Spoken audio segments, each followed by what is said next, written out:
when I'm going to be back. Looking at next year, see how these guys pull up tonight, and gonna get into it. You want to win regardless. You want to win regardless.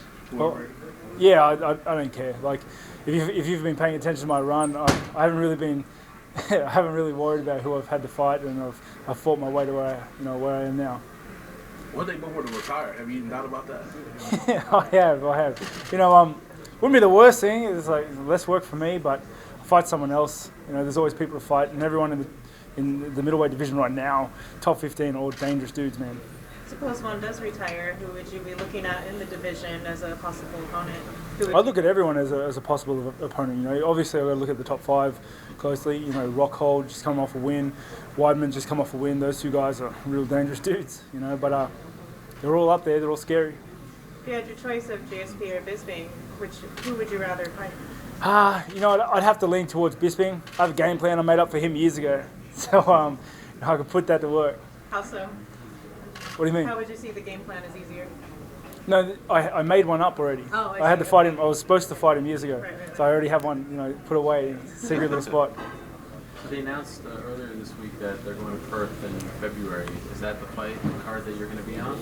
Yeah, I'd look to fight on that. If they have the gall to come down to my home country and fight me there, that'd be great. I think the card there would absolutely go crazy. Michael said this week that he has no interest in fighting there. I don't know if GSP feels any different. So what happens if they both say no? Then I'll hop on a plane and I'll bash them in their house. Okay.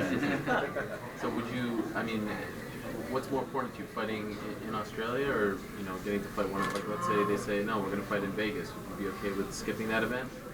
Yeah, I'd have to. Like, my next fight is going to be to unify the belts. That's the next fight for me. I'm not in the defending the interim belt business. So whether it's in my hometown, which I'd love, but or overseas in their house, then let's do it there. Did they bring you out here to do something? Like, are you gonna return the favor with Michael because he walked into the cage when you won? Are you gonna walk in tonight as well? No, I think only Michael Bisping could pull that off. Okay. I'm gonna be happily sitting in the stands, just spying on them. Just taking notes, keeping an eye on things. Who do you think will come out victorious tonight? Man, if I had to write it down and go D&D on this, I'd have to I think Bisping is a strong favourite right now. He's been more active. He's got the reach advantage, the height advantage. This is his division. He's been fighting this division for a long time, and he's got cardio for days. He loves dragging him out to those later rounds. But I wouldn't rule out George either. He's done this many times before, and he's one of the best ever. By the way, is this outfit the Reaper? Or is that This is pretty. Yeah, you think it screams a Reaper? I like it. Suits are too uncomfortable, so I said, let's get something fancy. It seems somewhat symbolic, like you're here to maybe attend a funeral or something. Hopefully. Is that looking into it a little deeper, or hopefully for who? Whose funeral are you hoping to attend? This whole fight is just if they want to keep busy and they want to bash themselves, good on you. Make a bit of money in the process. But I'm not going anywhere. I'm going to outlive you guys, so we're going to wait there, and I'm just going to wait for the winner. And are you healthy right now? I'm great right now. No, I'm good. I've recovered properly from last fight. Had a really extensive strength and conditioning program and rehab program, so things are back on track. I'm going well. You're going to be very active in 2018? As active as I always am. I love fighting, but I train to the best of my ability to make sure that I get those wins.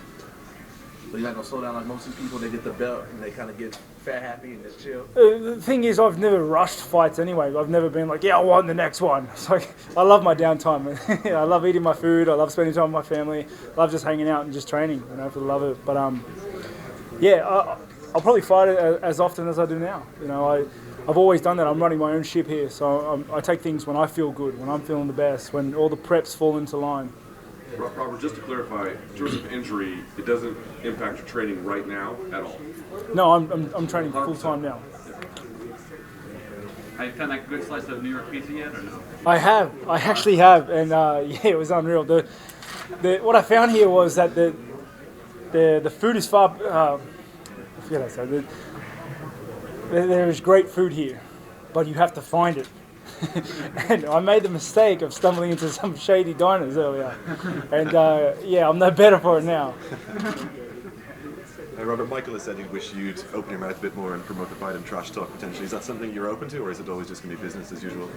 Yeah, Talking in the cage. it's hard. I've never really trash talked like anyone. That's not what I do. Like I have all confidence in my abilities, and I have all the confidence in the world that no matter who steps in the octagon with me, I'm going to crush them. And but I let my actions do more of the talking. Every fight I go in there and I look for that finish and I look for that win.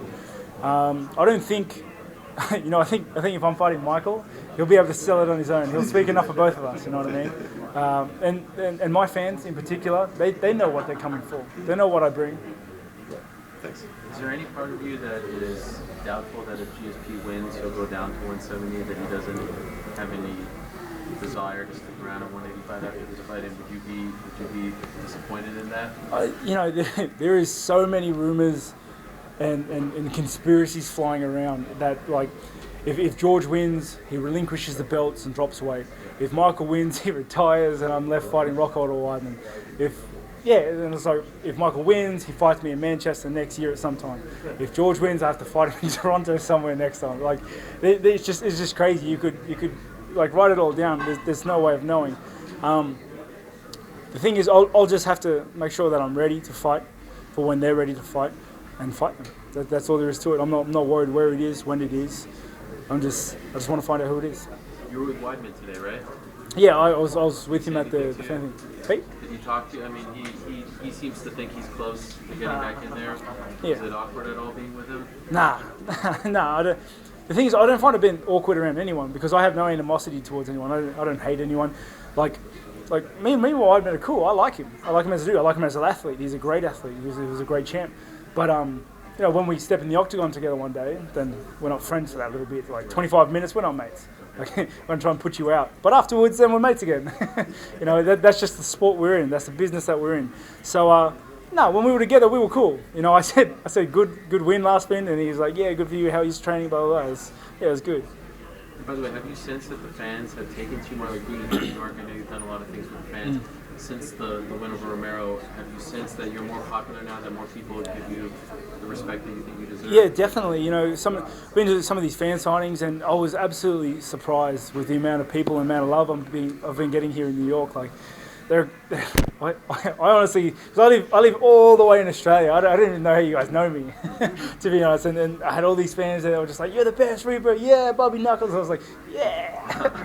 I was really laughing it up. So, I've definitely noticed an increase in love, and I love my fans. I really do.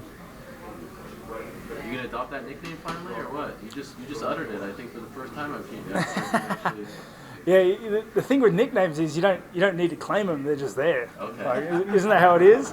It's like I picked the Reaper, but if people want to call me Bobby Knuckles or whatever it is else they want to make up, then yeah, go ahead.